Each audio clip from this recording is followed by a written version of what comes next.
Hello and welcome to the last super breakdown for the Zeta series of suits. The RX-139 Hambrabi, piloted by Yazan Gable. This is such a weird suit. I like it, but it's really strange. So, first off, as always, we have our basic shot. It's not bad. It does decent damage when it hits. Straight line, no real drop off, pretty nice. Not bad at all. You have a charge on it. It does auto reload, of course. You have a charge on it that lets you pull out a Gurobi. Again, Gurobis whenever you want them are really nice. A couple different Zeta suits have them, which is very, very handy. You can do some pretty good damage with just that. But the Hambrabi has a lot of weird stuff going on in its kit. So you also have the bumper, which as usual is going to be a more powerful version of the shot. But also comes off directly in front towards whatever you're targeting. So it will automatically turn you to face your target if you're facing the wrong direction to be able to use that shot, which is very handy if you want to turn and then immediately be able to go into melee. Very, very handy. You also have the mobile armor mode. Mobile armor mode lets you fire your basic shot. It lets you charge and fire the Gurobi from mobile armor mode, which is very nice. You can pull off some cool tricks with that. It also has the ability to go into your melee. Just like the Gadplay, by releasing it, meleeing, and going right back into it, which is very nice. You also have... I'm very bad at this suit, by the way. I've practiced this so much, and I still feel like I can't use this suit well. But I think it's mostly because of how weird the kit is. You can call in Dunkel and Ramses, and they will fight with you. They are strikers that recharge. They'll fly in formation with you. They let you pull off all kinds of cool, crazy stuff.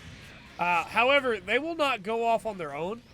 So, like, unlike the Tierra and Tautsi, they will not just move in front of you to block shots. They'll block them accidentally, but they won't do it on purpose. Then we have the burst.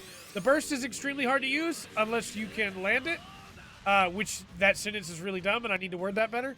It is the same as the back melee in that you fire off the line, and it's the line that Yazan uses so much in the show. But it's extremely short range, and it takes a lot to hit with it. So you have to be very careful because it also locks you down in place. That's too far. We can't hit with it from there, so we're open. That's just right, and you can get some good damage from it. But it's not anything that you should like rely on to be able to hit every time, because you also don't have priority. Physical projectiles and beam projectiles will destroy your net. See if we can just clean him off here from a distance. So I accidentally used a move there that I wasn't trying to use yet, because I'm trying to wrap this one up before time runs out, and Camille keeps dodging. There we go. But we'll show that in the second round. Again, I'm bad with the Hambrabi, and I want to apologize for that. I practice a lot for these, even if it may seem like they're really amateurish and easy, and I just cannot seem to wrap my head around how to use the Hambrabi correctly. As we go into the second round, though, we ask and answer, should you use the Hambrabi? Honestly, I don't know. I think that the Hambrabi has some cool stuff. Being able to call in Dunkel and Ramses is really nice. The attacks on the Hambrabi are really flashy. I think that it looks really cool. And the mobile armor mode is pretty easy to use. It's tied to a button. You can just pull it off. You can't really roll the way that you can with others. You immediately go into a drop, but it's not bad at all. That's dashing forward melee. Very, very fun. Feels good. Back